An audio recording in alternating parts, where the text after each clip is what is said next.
j'en profite sans plus attendre pour introduire cette table ronde, ce grand débat d'Educatech 2022, Métavers ou low-tech, que disent nos imaginaires numériques de la place de l'école dans la société? En effet, le numérique, ça a beau être un ensemble de technologies, d'équipements, de pratiques et d'usages, de cultures, pratiquement parfois difficiles, voire impossibles à définir. Force est de constater, et c'est le pari d'Educatech Expo cette année, qu'il semble arriver à l'âge de la maturité. Le rythme effréné de l'innovation se tasse, on le ressent sur le marché des smartphones, par exemple. Le secteur de la tech est même en recul de croissance. Un cadre juridique se met en place, je pense au RGPD, au DMA, au DSA. Les questions politiques et philosophiques sont posées par la société civile, on en pose une là aujourd'hui, et par ses représentants. Je pense à la souveraineté numérique, à la citoyenneté numérique, etc. Par contre, derrière cette apparente stabilisation, le bouillonnement continue en coulisses. Après le tech clash, la GAFAmisation du web, les acteurs de la tech s'activent dans de multiples directions, avec l'ambition inchangée de changer le monde et la société. Deux de ces directions sont diamétralement opposées et elles nous intéressent particulièrement dans ce qu'elles disent de nos imaginaires numériques, de notre vision de la société, des attentes vis-à-vis de l'école. L'une d'elles, c'est la direction que prend le Web 3 et le métavers, ce nouvel univers virtuel qui fait rêver les investisseurs, qui fait peur à certains ingénieurs, qui prédisent des besoins en infrastructure en énergie multipliés par 1000. L'autre direction, c'est celle des low-tech. Ce terme, qui est sujet lui-même à multiples débats, a été popularisé ces dernières années en réaction au high-tech. Ces deux voies, vous l'aurez compris, elles semblent nous mener dans des directions qui sont tout à fait opposées. Dans les deux cas, il faut recourir à notre imagination, à nos imaginaires, pour nous représenter ce qu'elles pourraient apporter ou pas à notre société, à notre école. Donc, que disent nos imaginaires numériques de la place de l'école dans ce monde? Vers où peuvent-ils nous conduire? Quelle tension est-ce qu'ils traduisent entre marchandisation, sanctuarisation de l'école et du service public, entre sobriété et high-tech, entre logiciels libres et logiciels propriétaires, entre un numérique à dimension locale et un numérique mondialisé? Ce grand débat, vous l'aurez compris, va voir s'opposer plusieurs imaginaires. Educatech vous propose donc, pour ce grand débat, de prendre un peu de hauteur de champ, d'élargir la focale, d'interroger notre rapport au numérique éducatif et d'explorer autrement la question du numérique à l'école. On a, pour explorer toutes ces questions fondamentales, la chance d'avoir trois intervenants de grande qualité avec nous. J'ai le plaisir de vous présenter Michèle Lorisergue, que vous connaissez peut-être, enseignante retraitée, fondatrice de l'ANAE, cofondatrice avec Joël Deronay de son média associé Educavox. Louis Dupin, vous êtes directeur général chez Immersive Learning Lab. Et Philippe Biouy, vous êtes ingénieur, directeur général de l'AREP, co-auteur avec Karine Movili de l'essai « Le désastre de l'école numérique », plaidoyer pour une école sans écran. Michèle Lorisergue. Première question. Avant de regarder vers le futur et de libérer des imaginaires, il faut comprendre le passé. L'ANAE, l'association des acteurs de l'école, que vous avez cofondée, existe depuis 1996, c'est-à-dire pas loin de 30 ans. Avec le recul qu'on a aujourd'hui, qu'est-ce que le numérique a fait à l'école? Comment a évolué cette école dans la société au fur et à mesure de l'adoption, c'est-à-dire parfois choisie, parfois subie, des technologies numériques? Normalement, ça marche. Allez-y. Alors, tout d'abord, vous m'entendez? Oui, ça marche. Oui. Tout d'abord, nous n'avons pas anticipé. Je crois que ça, c'est une grande erreur, finalement. Nous n'avons pas anticipé ce que le numérique ou les pratiques numériques allait être un fait global, total, culturel dans nos sociétés, et ceci à l'échelle planétaire. Et ne pas anticiper, bien sûr, ça a posé des problèmes aussi à l'école, c'est évident. Et cependant, ce fait global, total, culturel, a modifié aussi la conception de l'école, puisqu'elle n'est plus tout à fait ce que nous croyions, l'école sanctuaire, protégé du monde extérieur. Et cette conception, elle ne permet pas toujours la confrontation directe aux paradoxes de notre temps et aux violences désormais visibles au quotidien, ainsi qu'aux canaux d'expression désormais ouverts et non protégés, particulièrement avec le smartphone et les réseaux sociaux, et cela dans les champs d'éducation, mais hors des champs d'éducation. Et de plus, le numérique a fait craqueler les notions de hiérarchie dans l'école. Donc les apports, effectivement, sont d'abord des apports sociétaux pour moi, c'est-à-dire le numérique a donné l'accès à la culture, à une autre forme de culture, à de la créativité. Il a modifié les relations aux informations, au savoir, à la hiérarchie. Il a donné de nouveaux rapports dans la temporalité, mais il a posé aussi la question de la territorialisation et de la gouvernance.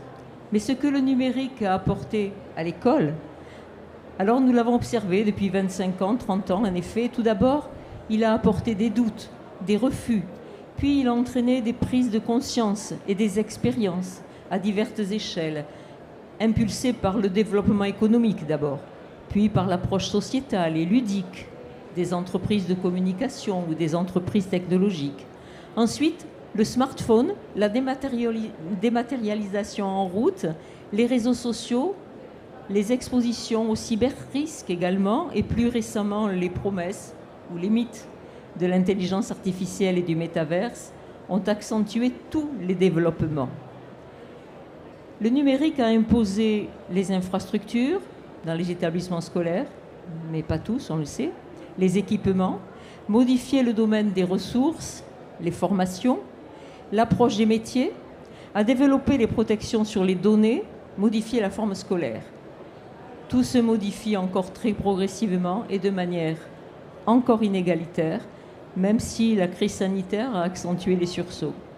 Le numérique apporte une approche multidisciplinaire, une nouvelle manière d'aborder les relations, les savoirs, mais aussi les élèves et la communauté éducative tout entière. Merci beaucoup pour cette introduction. Peut-être Philippe Biouy pour continuer. Vous avez, je l'ai dit à l'instant, écrit cet essai. Comment vous est venue l'envie d'écrire ce livre avec votre co-autrice Catherine Movilly, a priori finalement assez éloigné de vos sujets initiaux en tant qu'ingénieur? Comment introduiriez-vous votre propos, votre positionnement sur la place du numérique à l'école? Alors d'abord, je voudrais préciser que je ne suis pas, moi, dans le monde de l'éducation. Effectivement, je vis l'éducation comme parent, éventuellement, ou en croisant des collègues, mais voilà, je fréquente plutôt le monde de la formation, éventuellement, formation professionnelle, que l'éducation. Alors, je sens bien que je fais ici un peu le mauvais garçon, en fait. Donc, je ne suis pas sûr que je vais convaincre beaucoup d'entre vous. Si vous êtes à ce salon, c'est que vous êtes déjà un peu technophile et intéressé par le numérique à l'école. Bon. Mais bon, comme il faut toujours un peu quelqu'un pour porter la voix contraire, je me dévoue bien volontiers. Je voudrais préciser la première chose, c'est que je suis ingénieur, donc je ne suis pas technophobe. Je ne suis pas contre la technologie. Simplement, je dis la technologie est un truc extrêmement coûteux d'un point de vue environnemental, entre autres, et donc il faut faire preuve de techno-discernement, c'est-à-dire utiliser les technologies aux bons endroits, là où elles démontrent un avantage indéniable, largement quelque part calculable par rapport au coût qu'elles vont engendrer. Exemple, j'adore le laser de mon chirurgien, j'adore les objets connectés qui permettent de surveiller les aiguillages de la SNCF pour que les trains ne déraillent pas, etc. Voilà, ça. Et donc, se pose la question de savoir si, en numérisant l'école, est-ce qu'on est dans ce cas d'avoir un rapport coût-bénéfice, diraient les économistes, indéniable. Voilà. Donc c'est un peu la question de départ. Or, pour moi, justement, ce n'est pas tout à fait démontré. On y reviendra dans un deuxième temps, je pense. Alors, ensuite, je voulais préciser aussi, je ne suis pas technophobe, mais je reconnais également que la société s'est transformée, qu'il faut former les citoyens à la vie numérique du futur, dans laquelle ils sont enchâssés, qu'ils le veuillent ou non. Très bien. Donc, il faut éduquer au numérique. J'ai pas de souci avec ça. Ça pourrait être les familles qui le font, hein. Mais on a pris l'habitude à l'école de faire ce que les familles font pas ou font plus, c'est-à-dire d'éduquer à la citoyenneté, d'éduquer peut-être au développement durable. Voilà. Et donc, il faut éduquer aussi au numérique. Mais on a fait une grave erreur. On a confondu éduquer au numérique et éduquer par le numérique. C'est-à-dire que pour éduquer au numérique, c'est-à-dire aux fake news, aux réseaux sociaux, et je sais pas quoi, eh bien, on a numérisé à grands pas et le plus possible en s'en réjouissant l'ensemble des matières, y compris le sport, je sais pas quoi, parce qu'on se filme. Parce qu'avant, on savait pas sauter des haies, avant de savoir se filmer et de vérifier qu'on savait bien sauter les haies. Donc, on a numérisé à tout va en se disant, grâce à ça, on va éduquer au numérique. Or, c'est extrêmement différent. Et puis, ce qui nous a amené à écrire ce bouquin, finalement, c'est quelque part deux constats. Le premier constat, c'est quand on remonte le cours de l'histoire, non pas sur 25 ans, mais sur 150 ans, et on s'aperçoit qu'à peu près depuis que l'école existe, on va dire telle qu'on l'imagine ou telle qu'on la fantasme, hein, cette école de la Troisième République et des hussards noirs et de Jules Ferry, eh bien, elle a toujours été frappée de fascination techno-pédagogique. À chaque fois qu'il y a eu une nouvelle techno qui est arrivée, tout le monde s'est précipité dessus. Quand je dis tout le monde, plutôt des fabricants de matériel, bien sûr, plutôt des gens qui faisaient carrière dessus, des universitaires, etc., en promettant monts et merveilles de l'arrivée de la technologie dans l'école. Ça a démarré avec les lanternes magiques au 19e siècle. Ça a continué avec le cinéma à l'école. Edison qui dit avant la Première Guerre mondiale que les livres vont disparaître au profit des films éducatifs. Et puis ça a continué avec la radio. C'était les MOOC de l'époque. Les meilleurs professeurs allaient donner des cours dans tous les États-Unis grâce aux radios. Et puis ça n'a pas marché. Et heureusement est arrivée la télévision. Et puis ça n'a pas marché, alors heureusement sont arrivés des dispositifs électromécaniques qu'on appelait des machines à enseigner avec Skinner dans les années 70. Et puis enfin est arrivée la mini-informatique d'abord, puis la micro-informatique, puis les tablettes, puis le métavers. Et à chaque fois, l'école s'est fait avoir en courant derrière l'innovation technologique, en disant ah oui, il faut que je m'équipe, ça va vraiment être génial. Les meilleurs profs, de l'inclusif, du collectif, toutes les promesses quand on relit les rapports, mais depuis les années 20, ce sont les mêmes que celles d'avant-hier. Et ça n'a jamais marché. Ça n'a jamais marché parce qu'évidemment, c'est la relation enseignant-enseigné qui compte. C'est la curiosité, c'est le goût de l'effort que peuvent donner les profs aux enfants qui compte. Voilà. Donc, c'est ça qui nous a donné envie d'écrire ce bouquin, en disant mais qu'est-ce qu'on nous raconte encore avec ce truc? Et en plus, il y avait une petite couche qui nous avait un peu agacé avec Karine Movilly. Et je termine, pardon, j'ai fait plus que 2 minutes, désolé. Un tout petit peu plus. Voilà, mais c'est pas grave, on mangera sur mon temps après. Comme ça, on aura posé l'intro et le débat. Pardon. Et je perds du temps là, c'est terrible, je perds le fil. C'est qu'en plus, dans le grand plan de François Hollande, puisque on a écrit ce bouquin après l'annonce du grand plan de Hollande dans les années 2014-2015, eh bien en plus, le numérique allait réduire les inégalités. Mon Dieu, mais quelle fausseté. Au contraire, on allait jeter des enfants dans l'univers numérique, on allait les inciter, les obliger à se connecter encore plus le soir, sans l'accompagnement des parents, évidemment, pour ceux qui étaient le plus exposés potentiellement. Alors qu'évidemment, chez les petits riches, maintenant, il y avait tout l'environnement qui permettait d'avoir ce techno-discernement éventuellement et d'éviter de tomber dans la dystopie numérique. Voilà. Donc c'est ça qui nous a donné envie d'écrire ce bouquin. Et c'est vrai que du coup, en tirant un peu le fil, on a découvert pas mal de trucs qu'on ne trouvait pas jolis. Merci. Louis Dupin. Troisième, vous l'aurez compris, on a 3 positionnements différents autour de la table. Louis Dupin, j'imagine qu'avec votre association, vous portez un positionnement tout à fait différent en la matière. Eh ben, on va essayer d'en amener un peu différent effectivement des autres acteurs. Et je me rends compte que sur ce débat, je vais intervenir en fait à 2 titres. Je vais intervenir au titre de l'association et de ce qu'on défend pour les techno-immersives éducatives. Mais je me rends compte aussi que je vais intervenir en tant qu'enfant du numérique et enfant de l'école numérique, puisque je suis un peu plus jeune que mes camarades de scène. Et moi, j'ai grandi avec ces écrans à l'école et de comment ils ont été utilisés, bien, pas bien, en fonction des enseignants.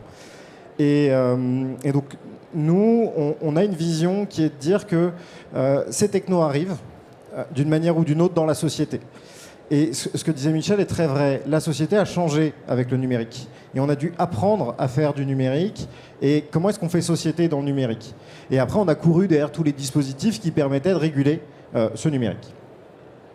Pour moi, les questions métavers sont en train d'arriver. Et elles vont se déployer. La question étant comment est-ce qu'on s'en saisit collectivement et qu'est-ce qu'on en fait d'utile. Puisque faire de la techno pour de la techno, et ça n'a pas de sens. Voilà. On a des expériences avec des tableaux blancs interactifs du début des années 2000 et des utilisations qui ont été souvent discutables. On a eu l'introduction des tablettes qui n'a pas été souvent bien maîtrisée. Il ne faut pas faire la même chose avec le métavers parce que ça va être une catastrophe. Ça va être une catastrophe dans la relation entre les élèves et les profs et ça va être une catastrophe environnementale. C'est une évidence. Par contre, ces technos sont porteuses de cas d'usage, de capacité d'enseigner, de capacité de modifier la relation entre l'enseignant et l'apprenant, de leur permettre d'expérimenter des choses nouvelles, différentes, de se connecter avec des gens à travers la planète d'une manière qui n'était pas possible jusqu'à présent, à moindre coût, et si on le fait intelligemment, pour tout le monde. Je ne parle pas du métavers de Mark Zuckerberg et de son interconnectivité et de la publicité qui va venir avec.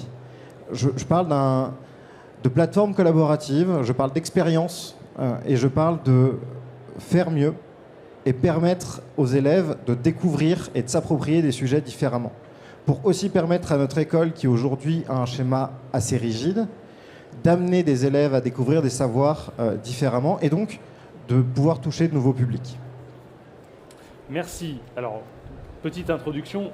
J'en profite pour une toute petite interruption de séance pour vous dire qu'en allant sur bicas.live et en tapant 86 72 06 comme code, ce qui apparaît tout en haut de l'écran là, qu'on lit peut-être pas très bien, 86 72 06 que j'avais mis tout à l'heure en gros, vous avez la possibilité de commenter en direct et vous avez la possibilité de mettre un petit j'aime sur les commentaires des autres. Si vous posez des questions et que vous faites ressortir les questions des autres, c'est ces questions-là que je poserai aux intervenants ici présents. Donc ça a un vrai intérêt de le faire, c'est-à-dire que plutôt que de faire circuler le micro et de ne laisser la parole qu'à l'un ou deux d'entre vous, je vous propose de faire comme ça, c'est-à-dire que vous puissiez les uns et les autres identifier ce qui vous intéresse et au regard des questions qui sont posées, identifier parmi les questions posées celles que vous aussi vous auriez envie de poser pour que les questions que je poserai à nos conférenciers soient celles qui vous correspondent le plus. Voilà la proposition qui vous est faite, pour être très précis. Cette introduction étant passée, et Louis venait justement de nous dire l'importance de traiter cette question environnementale. C'est vrai, Michel, qu'on commence avec peut-être beaucoup trop de retard à prendre conscience de l'urgence climatique et environnementale, en tout cas du degré et de l'importance de cette urgence. Et au rôle croissant des technologies numériques dans cet impact. Je pense en matière première, en énergie, en eau, en consommation générée via la publicité numérique, par exemple. Qu'est-ce que cette nouvelle donne change ou pas dans notre regard, dans nos imaginaires vis-à-vis de ce qu'on appelle le numérique éducatif et comment, de votre point de vue, il pourrait se développer à l'avenir? Alors j'ai envie de dire que les enjeux environnementaux et climatiques, sociétaux et humains sont des enjeux éducatifs et que donc ce sont aussi les enjeux du numérique éducatif. Recyclage, réemploi, reconditionnement, pratiques plus responsables, c'est qu'on entend partout et c'est légitime. Il en va de même pour l'impact environnement des entreprises ou des productions d'énergie ou des déplacements et de toutes nos consommations, des fabrications de vêtements, etc., avec tous les déchets énormes qu'on a pu constater et qu'on voit tous les jours aujourd'hui. Alors, nous assistons à une prise de conscience, certes, à des mises en place d'initiatives associatives ou individuelles ou institutionnelles, d'entreprises, de solutions technologiques au service de la réduction des effets, mais dans un monde qui affiche finalement chaque jour des paradoxes et des comportements que nous avons beaucoup de mal à modifier. Quelle image donnons-nous à nos enfants ? Notre regard doit-il changer entre le tout numérique et le zéro numérique? En fait, vivrions-nous aujourd'hui sans le numérique? N'y a-t-il pas avec le numérique une manière de pratiquer ce qu'il y a de meilleur pour le développement humain de nos sociétés au profit d'une éducation pour toutes et tous, d'un accès à l'information, à la culture et à la démocratie? Et bien sûr, nous avons, en n'anticipant pas, nous sommes entrés dans le domaine du numérique, finalement, pas du tout par la bonne porte. Nous avons choisi les équipements, c'est vrai. Et les équipements, ce n'est pas la bonne entrée. Notre société est une société de droit. Et je dirais que le numérique doit répondre à ces règles. D'où les réponses des politiques publiques, notamment éducatives, portées par tous les acteurs à tous les niveaux et dans tous les territoires. Mais si on les évaluait, où en sommes-nous? Si on regardait l'égalité dans les territoires, où en sommes-nous? D'où l'importance de l'éducation au, par et avec le numérique, qu'on peut qualifier de systémique, qui prend en compte tous les paramètres, incite et aide au développement des projets à l'échelle de chaque lieu d'éducation et de formation, qui démontre et démonte les mécanismes afin que chacun s'en empare et propose des solutions ou participe à des actions de sensibilisation, de formation et d'accompagnement. Et d'où la nécessité d'évaluer les divers impacts et d'apporter un partage d'analyses, de pratiques et d'outils. La sobriété est certainement un objectif, mais qui ne peut pas être réduit à une information et dont les moyens ne peuvent être ni l'incantation, ni l'approche exclusive par les risques. D'où la transversalité indispensable de l'éducation aux médias et à l'information et le développement de l'esprit critique. Je dis toujours que chaque jour, en fait, à l'école, on devrait commencer par l'information et une éducation aux médias. D'où la nécessité d'une pédagogie qui s'inscrit dans des projets transdisciplinaires, culturels, les approches ludiques, la culture informationnelle, la culture du débat, la culture scientifique, technique et industrielle, et qui favorise les prises de conscience et la construction de réponses collectives. D'où la nécessité également d'une coéducation intergénérationnelle, avec notamment l'émergence de la e-parentalité et des questions que se posent légitimement les parents. Le numérique a fait émerger finalement des aspirations individuelles inédites. Et c'est vrai que, à force d'individualisme, de plateformes ou d'utilisation d'intelligence artificielle par finalement des systèmes, peut-être qu'on risque d'aller vers une trop grande individualisation et qu'il faut reprendre la question du collectif. Je passe mes sources que vous trouverez sur educavox.fr, qui est notre média, parce que sinon je vais dépasser le temps. Et je vais simplement dire que les enjeux environnementaux sont à l'échelle du monde. Les pollutions numériques, l'exploitation des minerais, la fabrication et la mobilité des équipements, la pollution des esprits, l'infobésité et fausses informations, cybersécurité, prévalence de l'économie, lancent des défis à nos sociétés. Ce sont les mêmes questions qui impactent l'éducation avec leurs corollaires, enjeux d'égalité, de citoyenneté, d'accès à la connaissance et la formation et fonctionnement démocratique. Merci Michel. Le public ici présent nous invite à un petit effort de définition. Alors ça tombe bien, Louis, c'est vrai qu'on a intégré métaverse dans le titre, c'est un mot qui fait le buzz et qui donc agite nos imaginaires. Mais c'est vrai que de la même manière qu'on a parfois du mal à définir complètement éducation, on a souvent du mal à définir complètement métaverse. En tout cas, je ne sais pas si c'est très clair pour tout le monde. Est-ce que pour vous, ça l'est ? Est-ce que ce terme métavers est clair pour vous et comment il est compatible en termes d'imaginaire avec les mots-clés que j'ai cités en introduction, sobriété, urgence, crise, transition, changement de logiciel? Et maintenant, on se retrouve avec une question qui est assez compliquée, puisque aujourd'hui, on dit à peu près qu'il y a autant de définitions du métavers que d'intervenants. C'est partiellement vrai. En réalité, il y en a deux. Il y a une définition qui est une définition d'un métavers théorique parfait. C'est, pour faire très simple, Internet en 3D. C'est exactement la même chose que votre navigateur, que Internet. Vous avez l'Internet, comme on disait au début des années 2000, qui est le réseau. Et après, vous avez des périphériques d'accès, des navigateurs qui vous permettent de vous déplacer d'espace en espace. Le métavers, c'est exactement la même chose, sauf que ces espaces sont plus en 2D sur un écran. Ils sont immersifs en 3 dimensions. Ça, c'est l'horizon d'attente. Ça n'existe pas aujourd'hui et ce n'est pas prêt d'exister. Aujourd'hui, vous avez une définition commerciale. Et cette définition, elle regroupe à peu près tout ce que vous voulez. Aujourd'hui, vous avez NFT, crypto-monnaie, Web3, web, plateforme collaborative, jeux, Second Life. Okay, tous ces termes-là sont des métavers, tous ces environnements sont des métavers. Donc en fait, tout est métavers et le terme métavers ne veut plus rien dire non plus dans ce sens-là. Par contre, c'est aujourd'hui la réalité commerciale des choses. Et il y a une autre réalité qui est celle de ce qu'on appelle, nous, les technologies immersives. Les technologies immersives, ce sont la réalité virtuelle, donc un environnement virtuel auquel on accède à travers un casque. Cet environnement est tridimensionnel, vous allez pouvoir vous déplacer, interagir, être seul ou à plusieurs. Vous avez la réalité augmentée, vous la connaissez bien, ça peut être du filtre sur Snapchat à Pokémon Go ou des choses plus intéressantes dans des musées. Vous allez avoir après la vidéo 360 enfin, que vous avez pu voir soit sur YouTube, soit que vous avez pu expérimenter. Et il me semble qu'il y a 1 ou 2 stands qui peuvent vous proposer ici à Educatech de le tester. Ça, c'est complètement opérationnel aujourd'hui. Et nous, c'est plutôt sur ces technologies comptables pour l'éducation et la formation. Elles sont beaucoup plus simples à mettre en œuvre, elles sont moins consommatrices. Et ça va être beaucoup plus facile d'estimer les impacts et les gains, comme disait Michel tout à l'heure. Il faut évaluer les choses. Évaluer Internet, c'est très compliqué. Évaluer un exercice immersif ou une présentation de métier en immersif, eh ben là, on va pouvoir voir très rapidement si on a des gains avec les bonnes politiques à mettre autour. Donc après, comment est-ce que ça s'intègre par rapport aux mots qu'on a évoqués avant? Sobriété, urgence, crise, transition, etc. Ben, ça va dépendre de la définition qu'on pose.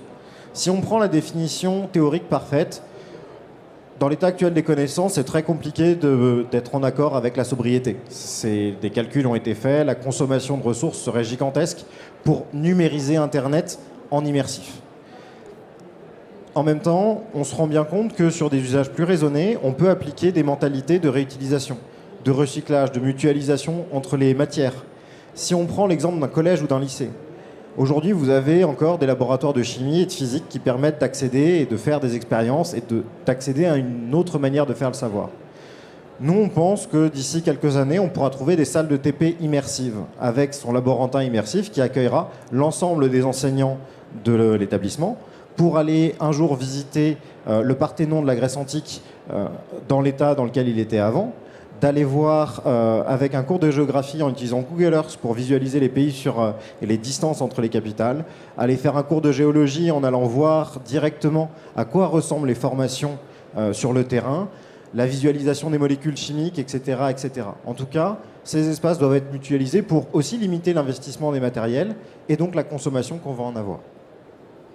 Donc aujourd'hui, on est un peu à ce tournant-là. On est à devoir choisir de quel métavers on veut parler demain. Et après, quel que soit le terme qu'on y met, c'est surtout quels sont les usages qu'on va en avoir qui vont définir son utilité ou pas et sa pertinence pédagogique. En tout cas, ce qui est sûr, c'est qu'il faudra inclure les enseignants. On parle beaucoup de ce que ça va apporter aux élèves. Mais ce n'est pas à l'élève qu'il faut s'adresser en réalité, c'est à l'enseignant. Qu'est-ce que ça apporte à l'enseignant?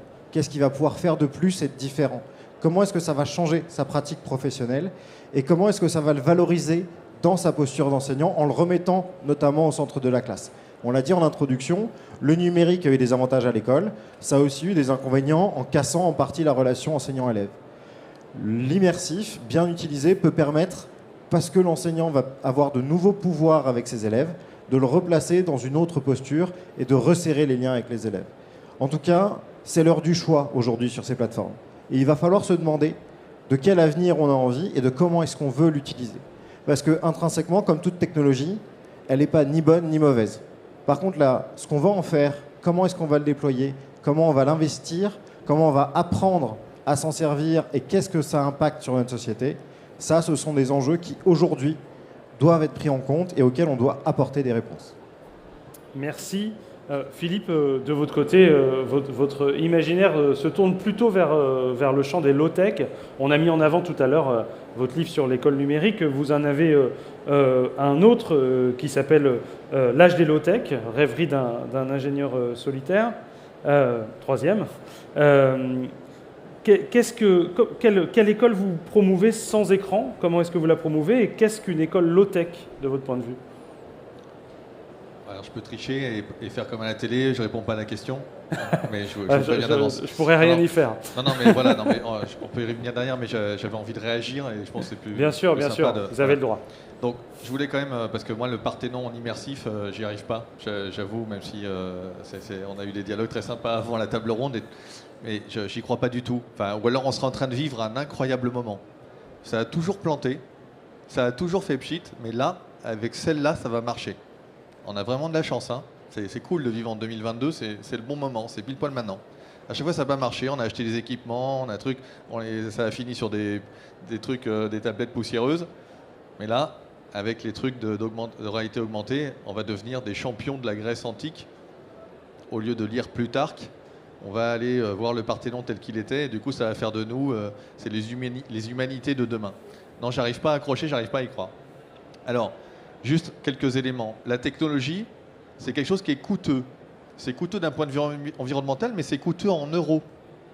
Dans tout le reste, l'éducation, elle a échappé jusqu'à présent quelque part à la productivité. La productivité qui a été faite dans toutes les usines, dans toute l'industrie, qui nous permet d'avoir toute cette consommation.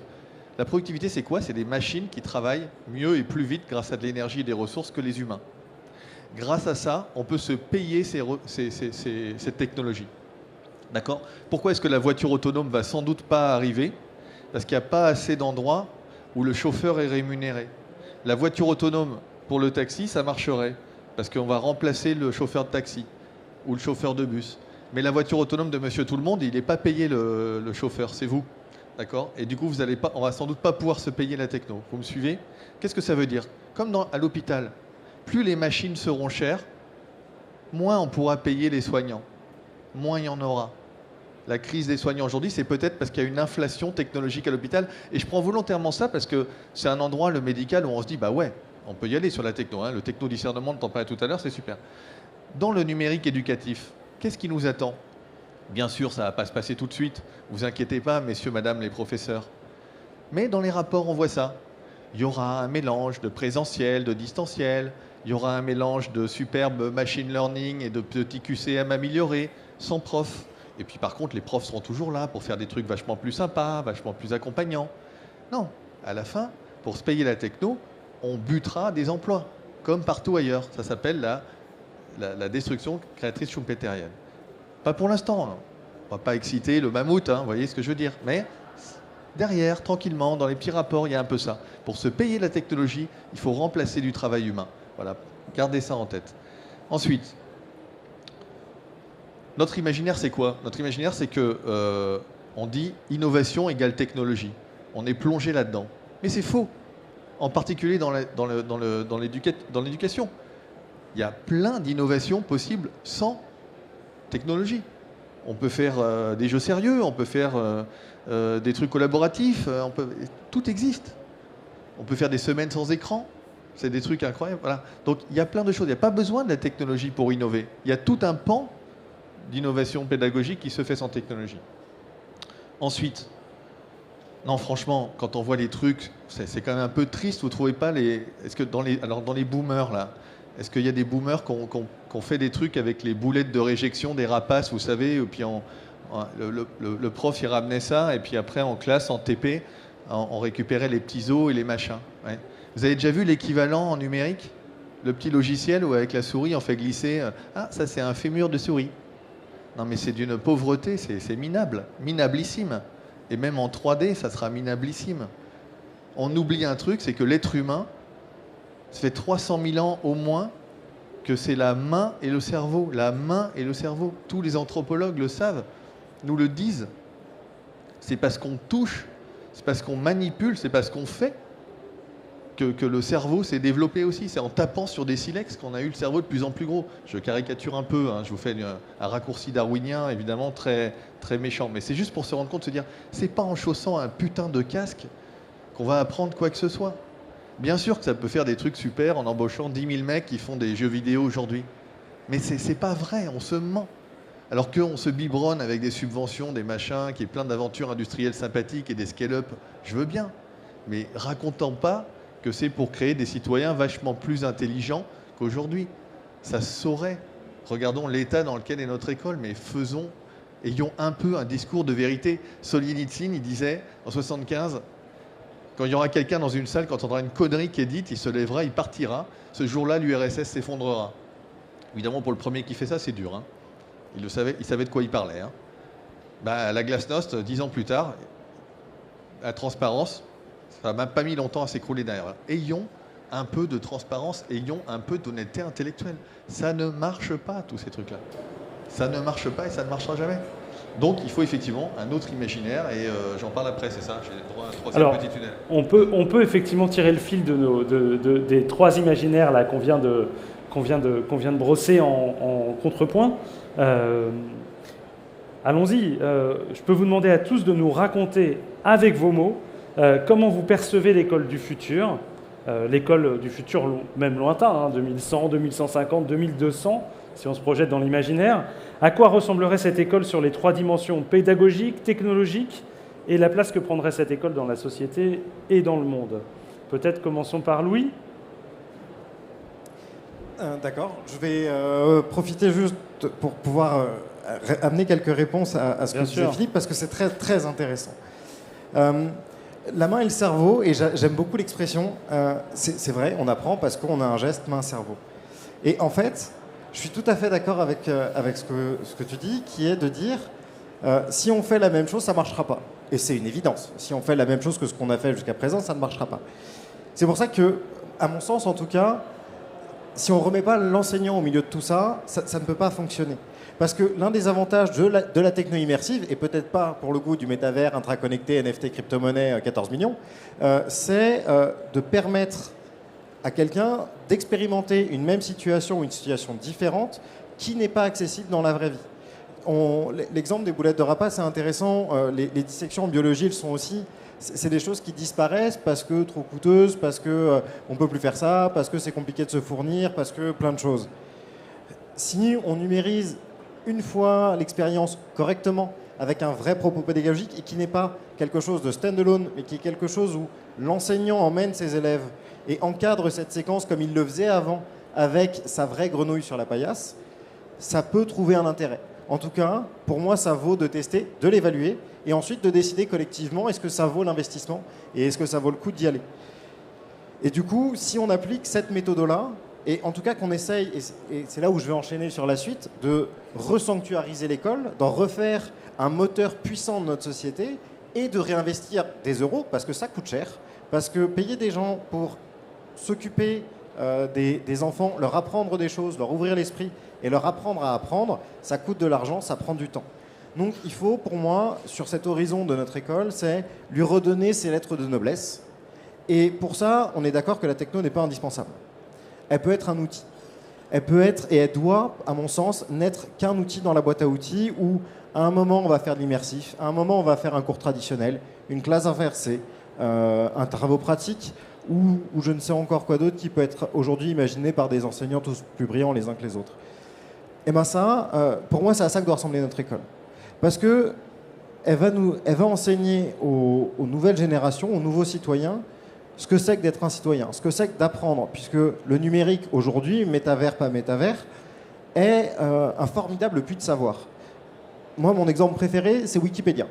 Wikipédia, c'est un produit qui est ancien, et on a fait la tour de Babel, pour de vrai, celle de la Bible, où on s'est tous mis d'accord, enfin on s'est tous mis d'accord, d'ailleurs non, ça s'est construit parce qu'on n'est pas d'accord et qu'on se bat sur l'intégralité des articles, qu'aujourd'hui, on a des articles d'une grande qualité qui sont ouverts et gratuits pour tous.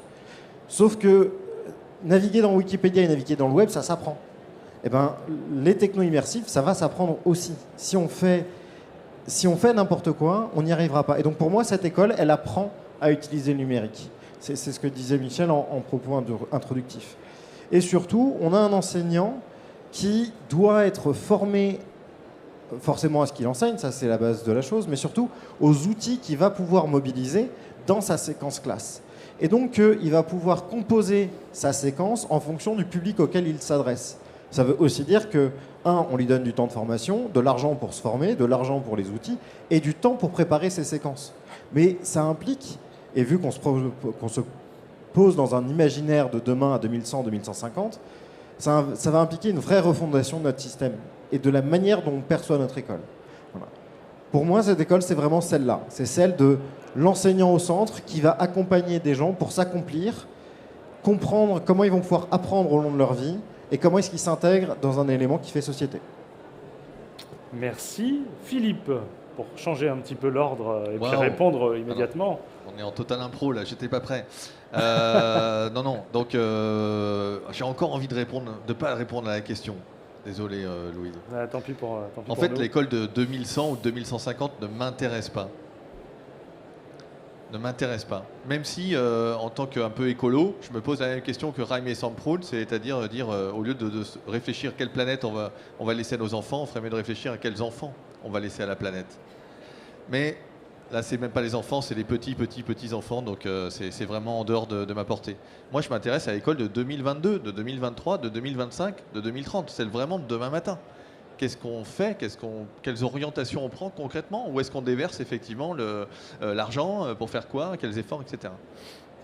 Donc moi je dirais d'abord, il y a une question, je veux bien entendre qu'ici et là, il puisse y avoir des usages particuliers, et je suis assez d'accord pour pas disséquer des grenouilles par exemple, et bon voilà, ok, donc il y a peut-être un ou deux trucs pour sauver les dernières grenouilles, bon elles viennent plus de France depuis longtemps, mais bon.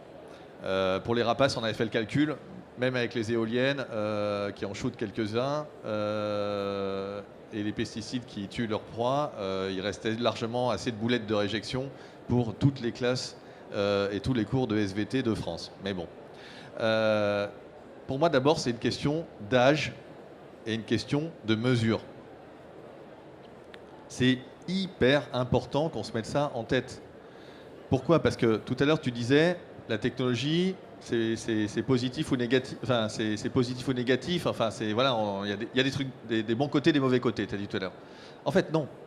C'est même pire que ça, parce qu'on dit ça veut dire la technologie est neutre. Or, on sait que la technologie n'est pas neutre. La technologie est ambivalente. Il y a toujours à la fois le bon et le mauvais. Il est impossible de garder uniquement le bon et de mettre de côté le mauvais. Vous pouvez pas avoir Wikipédia sans le harcèlement en ligne. Je caricature un peu, mais vous voyez ce que je veux dire. Donc, tout le boulot. Et c'est le boulot de l'être humain, mais dans tous les domaines, c'est d'essayer de maximiser le bon et de réduire le mauvais. Bon. Et du coup, dans ce truc-là, il y a une question d'âge, parce qu'il y a aussi une question de discernement et de construction du cerveau. Si Internet est un truc extrêmement sympa et extrêmement dangereux à la fois, bah, on n'y envoie pas des enfants, on n'y envoie pas des petits-enfants. Si vous avez un parc à côté de chez vous qui est extrêmement sympa, franchement, pour faire des pique-niques et tout, puis en même temps extrêmement dangereux dans les buissons, vous n'allez pas laisser vos enfants vous balader tout seuls dans le parc. Ben, c'est pareil. Donc il y a déjà une histoire d'âge.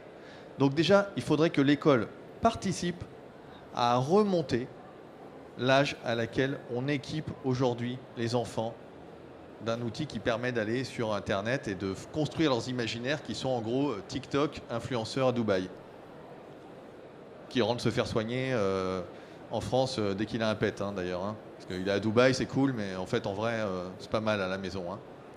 Ok ? C'est ça l'imaginaire aujourd'hui, quoi. Non. Donc, il y a une histoire d'âge.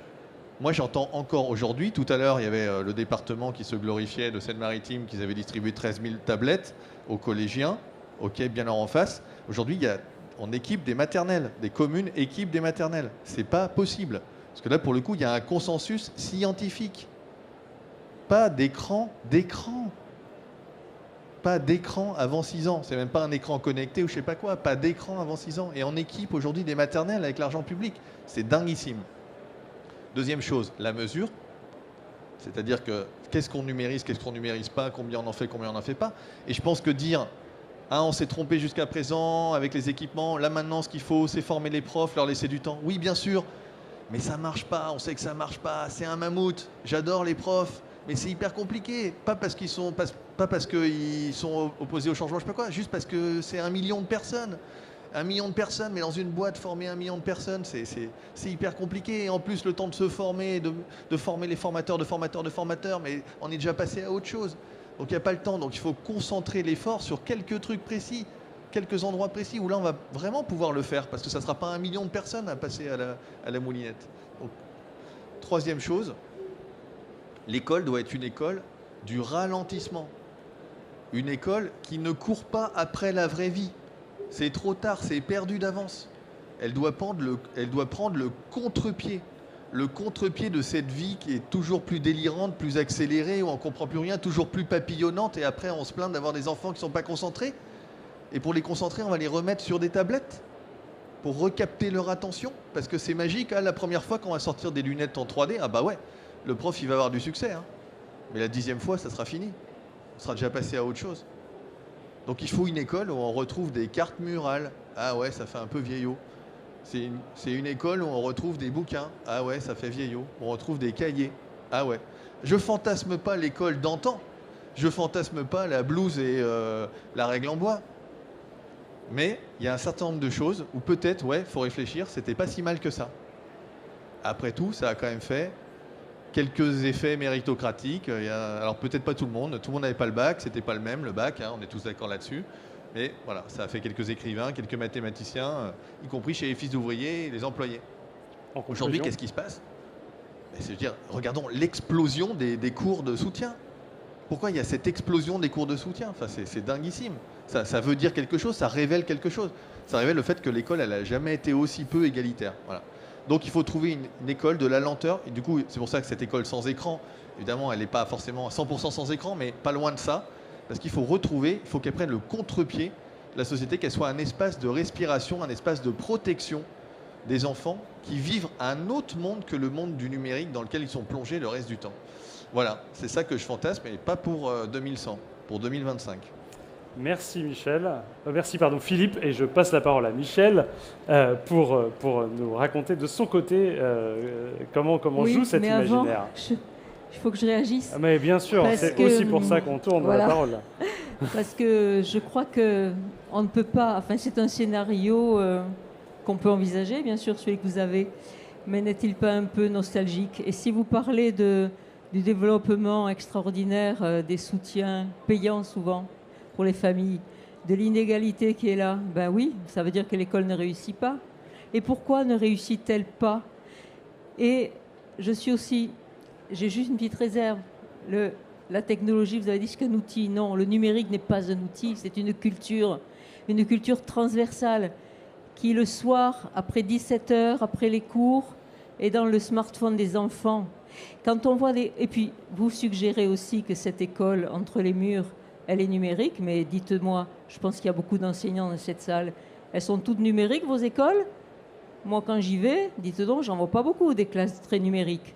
Je pense qu'on est dans un profond retard par rapport à nos sociétés. Alors où je suis entièrement d'accord, c'est sur la protection des enfants, c'est sur les choses à mettre en place. Et aujourd'hui, tout le monde essaie d'y travailler à cela, parce qu'il n'est pas normal d'exposer nos enfants à la pornographie, à des choses, à ces fameux influenceurs sur TikTok, etc., au-dessous d'un certain âge, sans qu'ils aient la maturité pour comprendre tout cela. Et il y a un accompagnement que les parents n'arrivent pas à faire aussi, ils sont démunis autant que nous.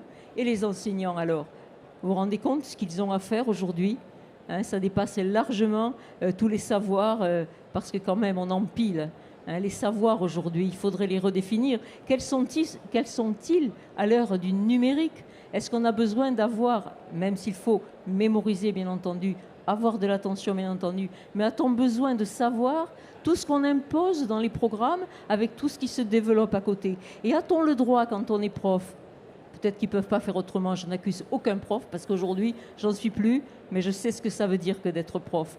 Et comment peut-on dire aux enfants, non, on ne va pas sur Internet aujourd'hui, le smartphone est interdit en classe. Non, et on n'y va pas. Mais à 17h, quand vous serez chez vous pour faire vos devoirs, vous pouvez aller sur Internet pour faire tel devoir, etc.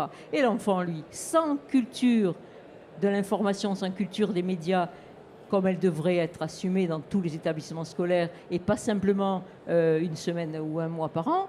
Mais comment font-ils? Ils vont sur Internet tranquillement chez eux sans avoir eu l'éducation. Le numérique, il a fait exploser les murs de l'école. Il est totalement transversal. Et les enfants, ils se retrouvent tout seuls. Voilà. Alors pas tous, bien sûr, de moins en moins, bien sûr. Il ne faut pas croire que la société est là, impassible. Elle réagit, la société, parce que ce sont nos enfants et que forcément les parents réagissent et les enseignants aussi. Voilà ce que je voulais dire, mais j'arrête, sinon je vais en avoir pour des heures. La technologie, je vais le dire, elle soutiendra les objectifs que nous fixerons. Voilà. Voici l'homme numéricus, décrit par Daniel Cohen. Nous avons besoin pour l'école de demain, peut-être pas en 2100, qui sait ce qu'elle sera, d'écouter, ça dépend des scénarios que nous mettrons en place, nous avons besoin d'écouter certains prospectivistes pour imaginer nos futurs possibles.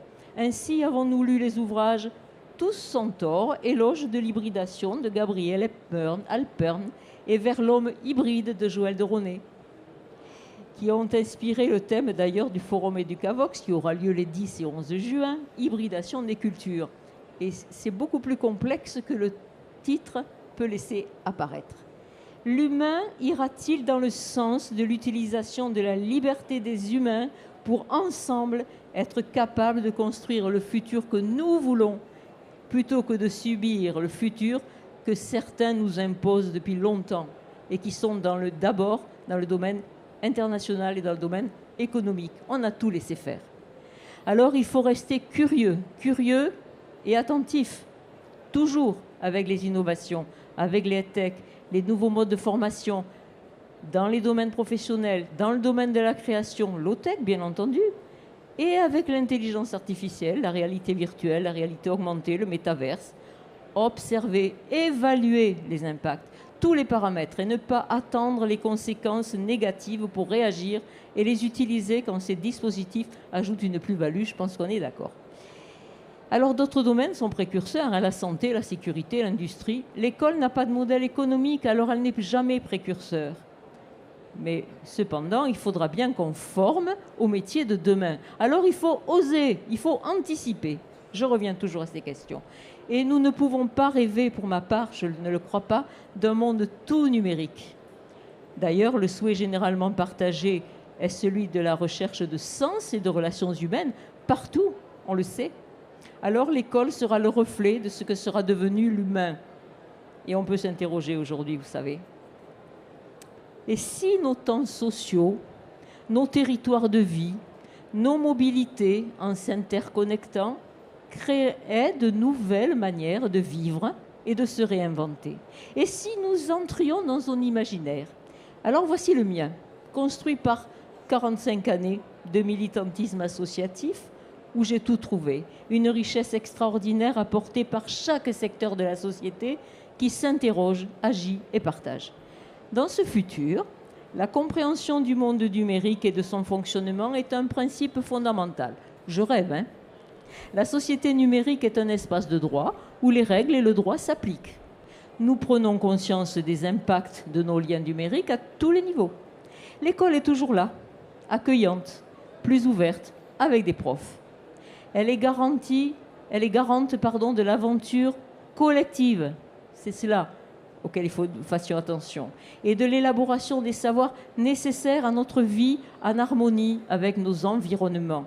Elle est aussi un jardin, un théâtre, un média, un lieu de recherche et de création, un lieu où les enfants, les étudiants, les enseignants, les médiateurs culturels et numériques et où les parents sont acteurs.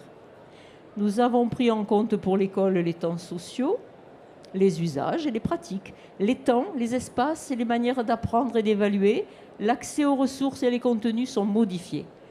Les partenaires culturels, sportifs, animateurs et médiateurs numériques sont intégrés pendant le temps scolaire, ce qui libère du temps pour la formation continue et l'élaboration de projets et donne aux enfants l'accès à toutes les formes d'éducation et de culture d'une manière plus égalitaire. Il va falloir beaucoup d'argent si on veut ça. Nous prenons en compte les compétences comportementales et personnelles, aptitude au travail en équipe, capacité d'écoute des autres, esprit critique, sens de l'organisation, savoir s'exprimer, avoir l'esprit critique, l'esprit de recherche, le sens de l'organisation. Et le numérique, il peut aussi agir comme un outil de rattrapage sans certification scolaire et il permet à chacun d'accéder à des savoirs experts. Et nous apprenons tout le temps, en différents lieux, synchrones, asynchrones, avec différents supports, différents outils, une minute, du stylo à l'environnement de réalité virtuelle ou de métaverse. Alors je passe tout. Je voudrais juste dire une phrase de Joël de Ronet. Toutes les formations, qu'il s'agisse de formation initiale, de formation professionnelle, intègrent un environnement qui favorise le lien social, le lien humain, la coéducation, le partage d'informations, les corrélations, les connexions et tout cela grâce à l'intelligence artificielle qu'il appelle l'intelligence auxiliaire.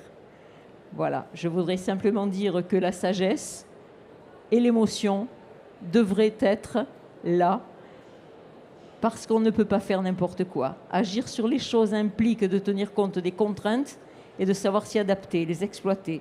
Il est inutile de lutter contre les obstacles, dit Joël de Ronet, ou les éléments que vous ne maîtrisez pas.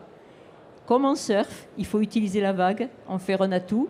C'est ça la sagesse. Voilà ce qui pourrait peut-être prévaloir à la conception d'un futur possible pour 2100. Merci beaucoup. Si je reprends un petit peu les questions que vous avez posées dans la discussion et sur lesquelles vous avez réagi, j'en ai deux types. J'ai des questions qui sont centrées métaverse, notamment un sujet qui revient beaucoup chez nos auditeurs, c'est la question de l'inclusion. Le métaverse est-il inclusif et le métaverse peut-il, par exemple, résoudre des difficultés pour l'école inclusive, pour des élèves en situation de handicap, et notamment citer des handicaps en matière de troubles de neurodéveloppement? C'est peut-être trop spécifique, mais on peut le prendre. Voilà. Louis, allez-y. C'est une sacrée question. Est-ce que ça peut en neurodéveloppement? Honnêtement, Alors, très honnêtement, comme ça, j'en sais rien. De façon plus générale. Je sais que par exemple, pour aider au traitement de certaines maladies, c'est utilisé avec des résultats intéressants. Est-ce que c'est par nature inclusif? Non. Rien n'est par nature inclusif. Il y aura toujours des personnes qui ont du mal à y accéder, que ce soit un bouquin, un PC ou n'importe quoi. Donc non, c'est pas par nature inclusif. Est-ce que ça peut l'être? Il va falloir réfléchir à la question avant de pouvoir apporter une réponse. Deuxième type de réaction du public, plus largement, je vais dire, sur l'école numérique. Par exemple, il ne s'agit pas de numériser l'école, mais d'utiliser le numérique d'abord comme outil pour apporter un soutien au pédagogue humain, le prof. Michel? Oui, j'avais noté, on ne numérise pas l'école, parce qu'en fait, c'est pas du tout, c'est comme si, enfin, je veux dire, ça n'est pas la question. Les outils transforment complètement les accès au savoir, transforment les supports, transforment beaucoup de choses. Ce n'est pas simplement numériser un livre scolaire ou un cours, etc. Ça, non, c'est totalement autre chose, l'école numérique. Totalement autre chose. Mais on ne peut pas le développer, on n'a pas le temps. Alors, si on ne peut pas développer, il nous reste quand même 2 minutes et je vais les prendre. Vous allez peut-être m'en vouloir. Je vais vous poser une question. Vous me direz si elle est piège après, vous me disputerez. Tout à l'heure, il y avait le ministre de l'Éducation nationale qui circulait à Educatech Expo. Imaginez que vous l'aviez croisé et qu'il vous avait dit « Louis, Michel, Philippe, qu'est-ce que je dois faire pour l'école de demain ?» Qu'est-ce que vous lui auriez répondu? Je sens que Philippe se sent prêt à répondre immédiatement. Oui, c'est hyper facile. Alors les hommes et les femmes politiques n'ont pas beaucoup de temps. Donc, là, il reste 1 minute 30 pour lui parler. Moi non plus, je n'ai pas beaucoup de temps. Mais ça va être très court. Donc, il faut un but de guerre, c'est facile, on n'a pas beaucoup de temps et ils n'ont pas le cerveau tellement disponible. Donc, il faut un truc, il faut trouver un truc. Donc, mon but de guerre, ça aurait été de dire, vous faites en sorte que dans tous les établissements scolaires de France, il y ait une expérimentation semaine sans écran à la rentrée. Voilà, c'est facile. C'est un truc de dingue. Ça a été testé dans des centaines d'établissements. C'est un truc arrivé du Québec à l'origine, la semaine sans écran. Vous avez des animateurs, etc. Au début, personne n'y croit. Les profs disent, mais vous êtes fous. Vous allez arracher pendant une semaine leur smartphone aux gamins, mais jamais ils vont accepter, etc. Et le truc, à la fin de la semaine, les gamins, ils sont transformés. Il y en a, ils reviennent, ils disent, pour la première fois, on s'est mis à parler à table à la maison. Des trucs, c'est incroyable. Voilà. Et bien, ça, dans chaque établissement de France. Facile. Merci. Michel? C'est compliqué. Moi, je pense que j'aurais été... je lui aurais dit, Monsieur le ministre, l'école ne peut plus fonctionner comme aujourd'hui. Et il faut changer effectivement beaucoup de choses, tout en conservant l'essentiel et l'essence de ce qui prévaut depuis quand même des années. On n'est pas là pour faire table rase. On est là pour travailler tous ensemble à quelque chose de mieux pour les élèves dans une société où effectivement la donne a changé. Il y a des enjeux démocratiques qui sont là parce que si on développe l'individualisme avec le clic et la réponse tout de suite au bout du doigt, avec le smartphone à table, effectivement, mais ça, c'est pas à l'école, c'est à la maison. Mais c'est vrai qu'il faut travailler à une action collective et il faut augmenter le nombre de médiateurs et d'enseignants parce qu'on ne peut pas, plus il y a de numérique en fait, plus il faut de l'intervention humaine et la relation doit être absolument préservée. Alors moi les écrans, je m'en fous, parce que qu'est-ce que c'est un écran finalement? C'est un stylo, c'est ce que vous voulez, mais c'est ce qu'on met dedans et ce qu'on en fait. Et pourquoi on est fasciné par les écrans? Il faut se poser la question. Et pourquoi nos enfants sont-ils effectivement tant accros? Parce qu'il y a une histoire d'identité. Alors à l'école, on voit des enseignants qui travaillent avec les réseaux sociaux, parce que justement ils sont en train de travailler sur l'identité.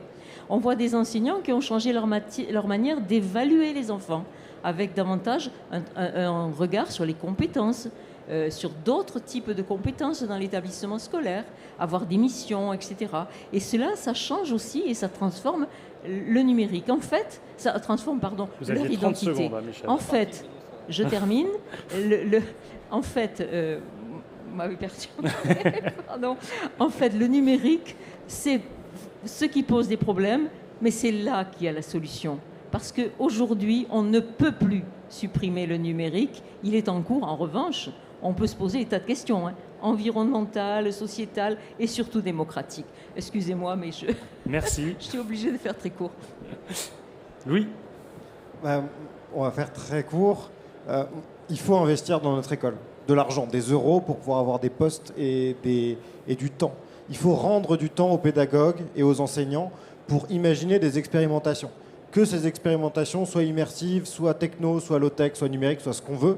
Mais en tout cas, il faut redonner aux enseignants du temps pour imaginer des choses nouvelles dans les apprentissages avec les élèves et dans la relation qu'ils vont avoir dans l'école et à l'extérieur.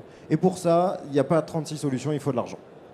Merci beaucoup. Pardon, l'expérimentation peut-être, mais partout, parce que sinon l'inégalité va se poursuivre.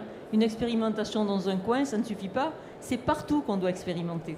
Voilà, à l'échelle de toutes les écoles de France. Merci beaucoup. Alors, le ministre n'est pas dans la salle, on le saurait, ou alors il est bien déguisé. Mais la conférence a été enregistrée, donc sait-on jamais. Peut-être que vos propositions arriveront jusqu'à lui. Moi, c'est gratuit. Le mot de la fin. Les deux, ils demandent de l'argent. Moi, c'est gratos.